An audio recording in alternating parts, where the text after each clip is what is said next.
Ladies and gentlemen, William Ruto today announced the formation of ODM-UDA coalition. What began as a partnership in the national interest must now be given a clear political framework for the future. William Ruto made the announcement during the joint parliamentary group meeting in Naivasha. After consultations within our respective parties and formations, the Kenya Kwanza and the Orange Democratic Movement have today formally resolved to develop a joint manifesto for the next election and constitute a coalition to contest the 2027 general election together.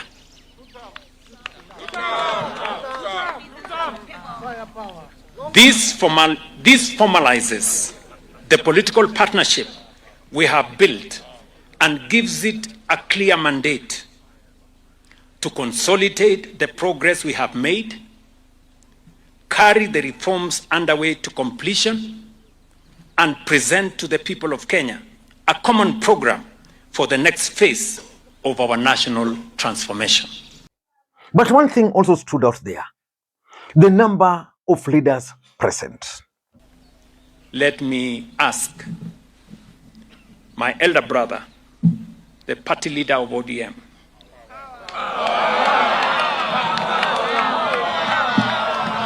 the power man himself, to come and make some remarks. Our party, ODM, is not a weak party. We came to this coalition not because we are unable to fill the presidential candidate, not because we are not prepared up to grassroots. We are the largest party. Up to grassroots, we go up to polling stations. I want you to listen to this, huh?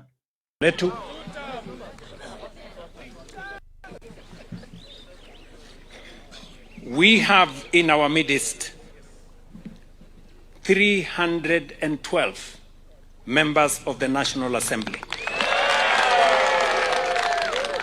We have in our midst 48 senators.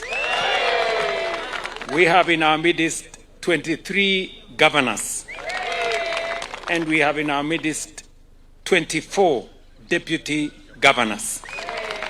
This is a total of 392 leaders in the broad-based coalition. Asante sana. Na sisi wote tunasema? Ati tunasema? According to the president, 312 MPs were present. We have a total of 349 MPs, which means 89% of MPs were present. We had 48 out of 67 senators, which is 71%, and 23 governors were present, and deputy governors were also present there. What does that tell you about this coalition? It is basically a very strong political formation.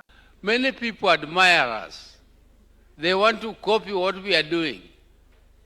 But we deliberately and consciously decided that our country will not go to the dogs when some people went to the streets to try to change the government through the streets. We said the government should not be changed through streets, through demonstrations. Government must be changed through the ballot. And allow me to ask you this question. If Raila Odinga was alive today, do you think he would have bolted out of William Ruto's broad-based government? Or do you think he would have agreed to join President William Ruto? Because we all know that Raila Odinga was sending two signals. And as a matter of fact, he had two teams. The first team was this one here. Look at what we have signed and we must remain as ODM. And we've signed and agreed that we'll work together up to 2027. We have not passed any resolutions as a party to say how we're going to go into the election of 2027. So wherever you are, don't commit the party to some things which have not been discussed. Let those things be discussed first. We are ODM. Who's told you that ODM will not have a candidate in 2027? Who has told you? And the second team was this one here. The naysayers give us space, give us room, and judge us in 2027. And we've said this is going to remain in place up to 2027. After that, we will see where we go to. Even if you are saying one term, so what? The Kenyans who will decide the term, and we will see where we want to go. I am confident when that time comes, we will face Kenyans squarely and tell Kenyans, this is why we did ABCD, this is where we want to go. Utasema yako, tutasema yetu. Tuone Wakenya watamini nani. So in your own opinion, do you think Raila Odinga would have joined William Ruto's new formation? Ladies and gentlemen, in this video, I want us to talk about this latest development because it's significant politically speaking. Those who thought that ODM was going to be swallowed, I tell them, oh, ODM is not going to be swallowed. As we start on, we are starting on a framework, and the president has told you that there is a team which is working on policies. Those policies must be clear that it is a combination of the policies of ODM and the policies of Kenya Kwanza order. Before we do that, in case you're watching this channel for the first time, please take a second or two, click the subscribe button so that next time we produce a video like this, YouTube will automatically notify you. Ladies and gentlemen, in my view, this announcement is supposed to achieve the following. Number one, UDA and ODM, basically President William Ruto, is going to formally begin his 2027 campaigns. And he can only do that if things are very clear that they are going to form coalition with ODM party. Because Uhuru Odinga has been talking about ODM not sponsoring a candidate. But there's nothing on paper. Kura ikikuja, wakati huu sisi ODM hatutakuwa na candidate. Candidate wetu ni President William Ruto.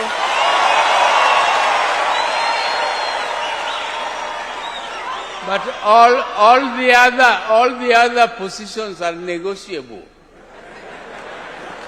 Particularly number 2. Don't you think I deserve to be number 2? Because that is what our concept. Can I not be number 2?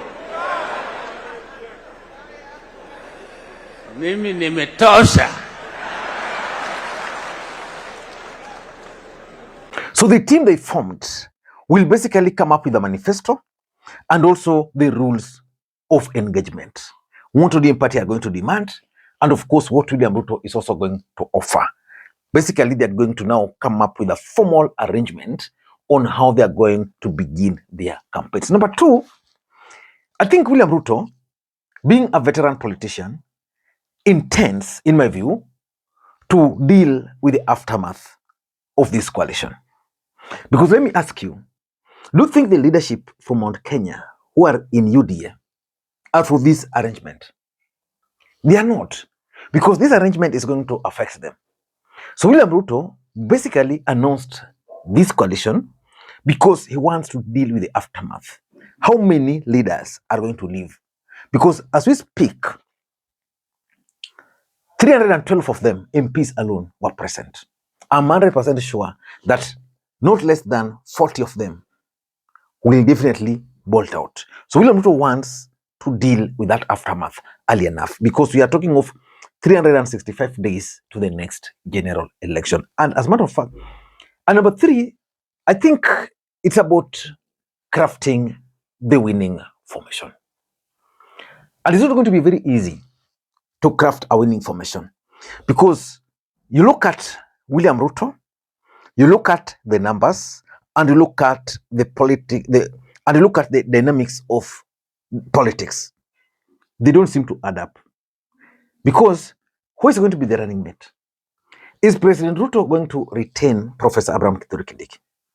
And if you were to retain Professor Abraham Kithure Kindiki, will Kindiki deliver the Mount Kenya East vote? Because for William Ruto, he really needs the Mount Kenya East vote. And will ODM, especially the Luo Nation, put the demand of the running mate to the president? And if that will not be part of the discussion, what else will the president give them? What about Nairobi? Because Nairobi will also be discussed on the table. What plans do they have for Nairobi?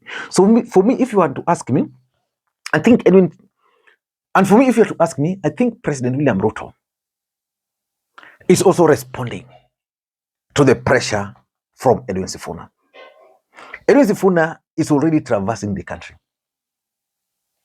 and the country is accepting him.